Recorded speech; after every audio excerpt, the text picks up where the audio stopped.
이제는 배움이 일자리입니다. 배움이 일자리다 시즌2. YTN 라디오 생생경제 배움이 일자리다. 한국폴리텍대학과 함께하는 코너입니다. 여러분 새해 맞이하면서 여러 가지 목표들 세우셨을 것 같아요. 운동 당연히 들어가고요. 금주 금연 들어가실 테죠. 또 돈 아끼기, 돈 투자하기 있으실 텐데요. 실제 미국 UCLA 의과대학 연구팀의 연구 결과에 따르면요. 연초에 세운 계획이 성공할 확률이 8% 정도밖에 안 된대요. UCLA까지 갈 것도 없고요. 그냥 본인을 보시면 됩니다. 자, 여러분의 새해 목표, 다짐과 계획이 작심삼일이 되지 않도록 힘을 돋아줄 분을 모셨습니다. 우리나라 최연소 최다 기능장인 한국폴리텍대학 신은배 졸업생 나오셨어요. 은배 씨 안녕하세요. 예, 안녕하세요. 자, 먼저 청취자분들께 인사 부탁드릴게요. 예, 안녕하세요. 저는 한국폴리텍대학 인천 캠퍼스 졸업생이자 현재는 인천 출입국 외국인청에서 근무하고 있는 신은배 주무관입니다. 와, 인천 출입국 외국인청이요? 네. 지금 제일 바쁜 데 아니에요? 대한민국에서 코로나 때문에? 지금 이제 코로나 때문에 저희 이제 법무부에서는 이제 많은 이제 방역 통하고 또 이제 검역을 통해서 이제 이것이 확산되지 않도록 최선을 이제 다하고 있습니다. 아, 고생이 많으세요.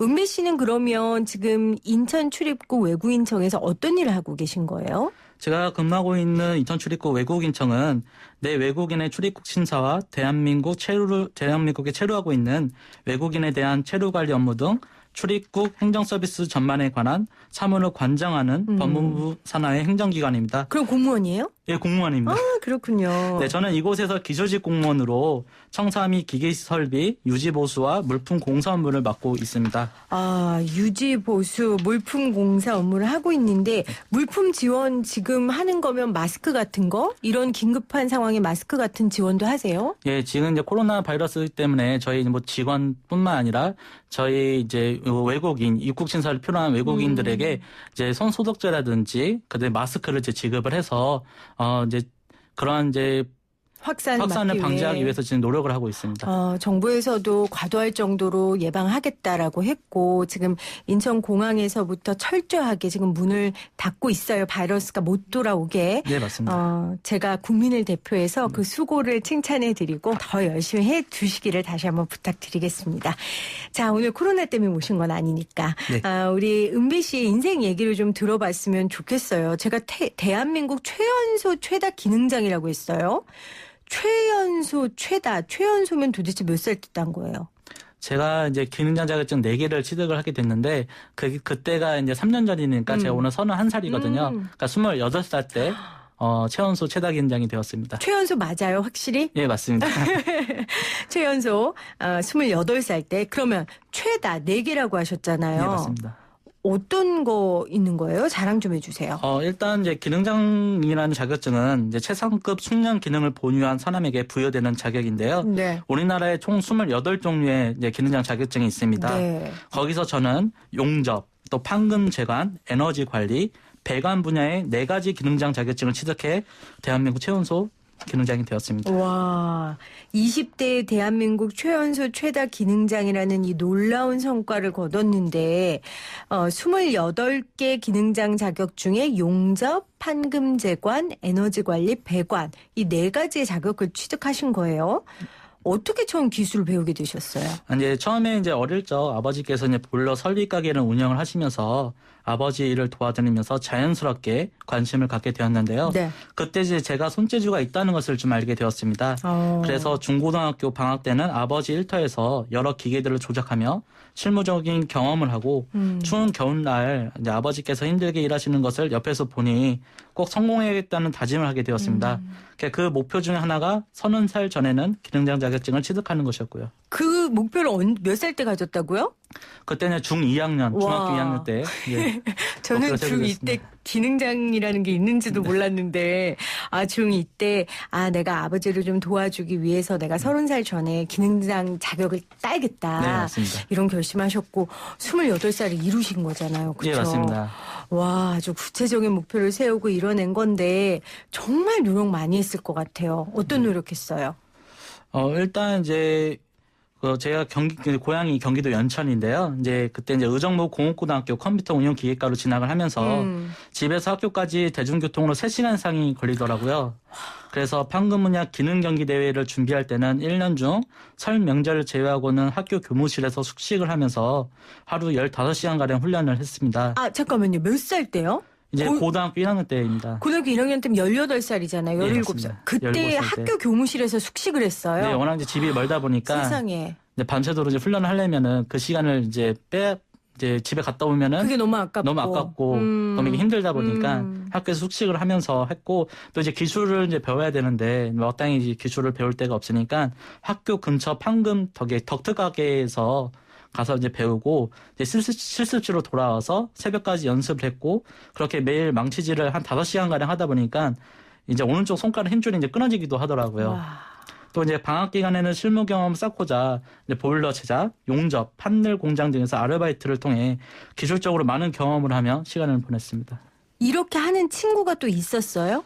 그런 친구는 없었지만 저에게 이제 스승 같은 존재가 저희 형이었거든요. 2살 타울의 형이 있는데 저희 형이 그렇게 먼저 앞서 그렇게 기술적으로 경험을 하고 제가 이제 기술적으로 나가려고 하다 보니까 저희 형은 이제 실무적으로 경험이 있어야 그게 이제 도움이 된다. 그렇게 해서 저희 형의 이제 조언을 받아서 여러 분야로 이제 좀 경험을 해보았습니다. 네. 아니 교무실에서 숙식 해결했다고 하는데 선생님들이 굉장히 장하다고 생각하면서도 좀 부담스러울 것 같은 같아요. 일단 선생님께서 이제 그렇게 이제 마련해 주신 거였고 저희는 이제 담당해 주는 이제 김종표 선생님이라고 계시는데 그 선생님께서 저가 이제 새벽까지 이제 훈련을 하면은 집도 안 가시고 같이 이제 훈련하고 새벽 뭐 1시부터 2시까지 같이 이제 수업도 이제 공부도 가르쳐 주시고 세상에. 그렇게 해서 1년 동안 이제 거의 그 선생님도 집을 거의 못 가실 정도로 저랑 같이 이제 훈련하면서 저를 이제 좀 기술적으로 많이 알려주고 성장을 시켜주신 고마운 이제 은사님이시거든요. 네. 7582님 새싹이신데요. 아, 이 인터뷰 우리 조카들이 들어야 하는데 진짜 훌륭하세요. 이렇게 남겨주셨어요. 이 인터뷰 또 들으실 분 또 있어요. 얼마 전에 용접 관련해서 발언하셨던 그 학원 강사분 이 인터뷰 들으셔야 돼요. 용접뿐만 아니라 기술이 쉬운 일이 아니에요. 지금 오른쪽 손가락 힘줄이 끊어지기도 했다고 하네요. 아, 정말 땀과 성실의 결정체가 대한민국 최연소, 최다 기능장을 만든 게 아닌가 싶습니다. 그러면 고등학교를 그렇게 졸업하고 나서 기술을 배워야겠다는 생각에 폴리텍 대학에 진학하신 거예요? 예, 맞습니다. 이제 기능경기대회 선수를 하면서 산업설비라는 분야에 대해서 점점 관심이 많아지고 이쪽으로 좀 전공을 해야겠다는 생각을 했거든요. 근데 우리나라에는 이제 4년제는 그런 전공학과가 없고 전문대인 이제 폴리텍 대학 인천 캠퍼스 산업설비자동학과를 알게 되어서 네. 이쪽으로 이제 진학하게 되었습니다. 30살 전에 기능장 취득하는 걸 중2 때 목표로 삼고 네, 맞습니다. 고등학교 때부터 한 단계씩 밟아오신 건데 대학 생활 중에도 내가 그래도 이건 좀 해야겠다라는 게 있었어요? 일단 이제 남자다 보니까 병역의 의무가 있습니다. 이제 근데 이제 군대에 가 있는 동안 그 시간이 흘러가면 너무 아까울 것 같다는 생각이 들거든요. 그래서 대학 생활 동안 이제 연계해서 어떻게 하면 조금 더 효과적으로 기술을 공부하고 자격증을 취득할 수 있을까라는 계획을 세웠습니다. 군대에서도 이제 군대 가기 전에. 군대에 가서 내가 어떻게 하겠다. 그렇죠. 네. 그래서 이제 1학년 때 가스, 보일러, 배관 등 기술 이론에만 집중적으로 공부를 하고 이제 용접 산업기사 자격증 하나만 취득을 한 뒤 군 기술병으로 입대를 했습니다. 네. 기술병 복무 기간은 실무 경력으로 인정해주기 때문에 나중에 더 높은 등급의 자격증을 취득하는데 필요한 실무 경력을 단축할 수가 있거든요. 또 기초 지식을 탄탄히 하고 군 입대를 하였기 때문에 군 복무 중에도 많은 자격증을 취득하는데 도움이 많이 되었습니다. 와, 어릴 적에 꿈을 갖는 건 물론 중요하고 그 꿈을 다가갈 수 있는 구체적인 목표를 삼는 게 굉장히 중요하다는 생각을 제가 은비 씨를 통해 알게 되네요. 그러니까 내가 중학교 2학년 때 꼭 30살 전에 기능장이 돼야겠다 하니까 군대 그 시간조차도 그냥 흘려보낼 수 없었던 거죠. 네, 맞습니다. 대단해요.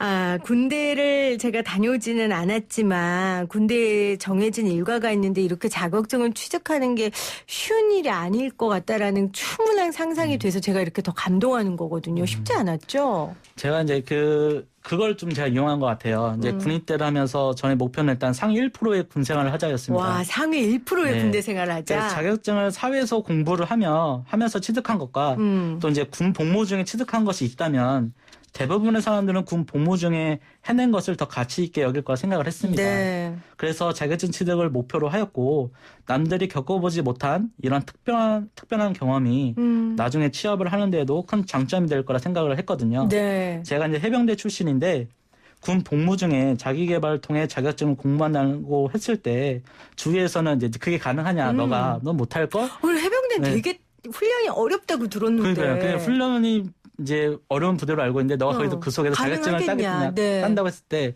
너가 그게 가능하냐 이렇게 말을 했지만 저는 이제 그럴 때 대부분은 포기를 하거든요. 근데 저는 그럴수록 포기하는 게 아니라 그래? 그럼 내가 보여줄게. 그게 가능하다는 것을 그렇게 다짐을 했거든요. 와, 대단합니다. 제가 어제 조빈나 대표하고 인터뷰할 때도 그 청년 창업가 눈이 반짝반짝 빛났는데 오늘 은배 씨의 눈이 너무 반짝반짝해서 제가 지금 눈이 부실 지경이에요. 정말 대단해요. 그래서 어떤 자격증 취득했어요? 군대에서. 군대에서 이제 판금제간 산업기사와 보일러 산업기사를 취득을 하고 용접기사와 가스산업기사 필기시험을 합격한 상태로 2011년 10월에 군 복무를 마쳤습니다. 그때가 그러면 몇 살인 거예요? 그때가 23살 이제 되던 23살. 그러면 제대한 다음에 바로 공무원 시험 합격했고 그럼 그때 공무원이 23살 때 된 거네요? 예, 맞습니다. 제가 군 전역을 하고 2011년 이제 한 달 뒤에 11월 달에 공무원 시험이 있어서 그때 이제 응시를 해서 그에 합격을 했습니다. 하루에 4시간 이상 자본 적이 없다면서요? 예, 맞습니다. 그럼 지금 부은 거예요? 잠 못 자서? 예. 이제 공부를 하다 보니까 네. 이제 잠을 많이 줄일 수밖에 없겠더라고요. 아니 지금 아기 아빠라면서요? 예, 맞습니다. 아니 그러면 제가 아이 키워봐서 알지만 이 쉬운 일이 아닌데 아이 키우면서도 계속 지금 공부해요? 예, 좀 짬짬이 공부를 하고 있는데 이제 어떻게 해요? 이제 아이가 이제 태어난 지 이제 얼마 안 됐거든요. 그래서 이제 얼마 전에 아이가 태어나서 퇴근 후에는 아내를 도와주고 집안일을 이제 육아에 전념하면서 이제 아이가 이제 분유텀이라는 게 있는데 있죠. 네, 새벽에 이제 2-3시간 정도 분유텀이 이제 발생이 되더라고요. 네. 네, 그 시간을 통해서 틈틈이 요즘은 이유식 등 육아 공부와 기술 분야 공부에 및 수험서를 집필하는 데 시간을 보내고 있거든요. 이유식 기능장 있으면 이분 따시겠네, 진짜. 아무래도 이제 아이에게 이제 신경을 쓰다 보니까 이제 그래요. 이유식도 공부하게 되고 겸사겸사 이제 또 제 기술 분야도 조금씩 이제 공부를 하면서 그래서 이제 지금까지 재능 기부로 2권의 기출문제 해설집을 냈고 네. 최근에는 전역한 해병 1사단 정비대대 후임들에게 기술서적 50권을 기부하기도 했거든요. 정말. 와, 정말 대단하네요. 이 31살의 지금 아기 아빠인데 사실은 요즘 젊은이들이 취업이 어려우니까 결혼도 미루고 아이 낳는 것도 미루거든요. 네.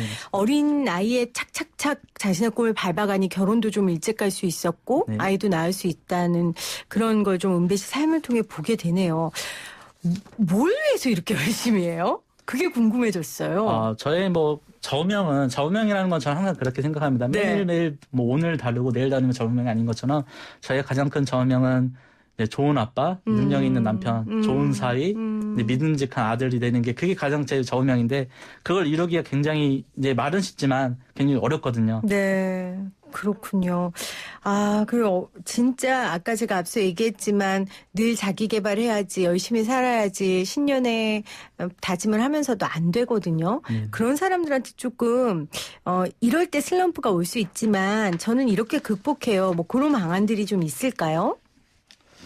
슬럼프가 이제 있으실 때도 있는데 저는 첫 번째로 이제 TV 프로그램이 이제 극한 직업이라든지 그런 프로그램을 통해서 자신의 자리에서 묵묵히 일을 해내는 사람들의 모습을 보며 힘을 내거든요. 이제 두 번째로는 제 자신에게 동기부여를 많이 만들어줘야 합니다. 네. 동기부여는 꿈과 목표를 향해 가는 데 있어 지치지 않고 갈 수 있도록 해주는 에너지라고 생각을 하는데 동기부여는 거창한 것이 아니에요. 제가 생각했을 때 일상생활에서도 쉽게 찾을 수 있는 것이 바로 동기부여로 해야 되는데 네. 저 같은 경우에는 새벽 3시에 동네 러닝을 하면서 3시부터 그날 하루 장사를 준비하는 빵집 가게 사장님, 새벽 4시에 환경미화분들, 또 새벽 5시에 첫 차를 타고 일터로 향하는 분들을 보면서 나보다 하루를 더 부지런하고 열심히 사시는 분들이 있다는 것에 동기부여 삼아 오늘 하루도 하루하루 열심히 살아가고 있는 그런 동기부여를 얻었거든요.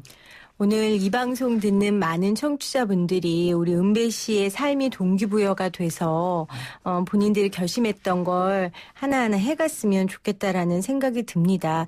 오늘이 사실 폴리텍 대학과 함께하는 마지막 시간이에요. 저희가 배움의 일자리다 이 시즌2를 마지막으로 저희가 생생경제에서는 마무리를 할 텐데 오늘 은배 씨가 왜 마지막을 장식했는지 여러분 아실 겁니다. 보통 사람들의 꿈과 땀을 배워야 합니다. 그리고 기술의 중요성을 우리 모두 깨달아야지 우리 사회가 조금 더 실속 있고 저는 허황된 게 아니고 실속 있는 그런 사회가 되지 않을까라는 생각이 듭니다. 우리 마지막으로 네. 우리 은배 씨가 우리 청년들에게 좀 한 말씀 해준다면요.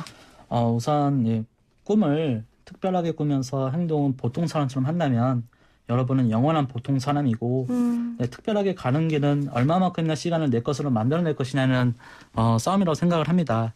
저 역시 시간과 싸우고 있고 시간을 제 것으로 만드는 데 열중을 하고 있고 여러분이 특별한 꿈을 꾼다면 네. 특별한 길을 가십시오. 제 이야기가 정답 같은 지침서는 아니지만 저 같은 사람들이 이렇게 살아왔다는 것을 참고하셔서 저보다 더 빛나는 인생을 계획하셨으면 네. 좋겠습니다. 자, 8824님이 손에 뚝살 배기지 않고는 얻을 수 없는 값진 결과예요 하셨어요. 많은 분들이 참 31살 청년 지금 아이 아빠에게 많은 감동을 받으셨을 것 같습니다. 오늘 마지막 우리 한국폴리텍대학과 함께하는 코너의 마지막으로 주인공이 되어주신 신은배 졸업생님 다시 한번 감사드리고요. 앞으로도 더 멋진 모습 기대해 보겠습니다. 고맙습니다. 네, 감사합니다.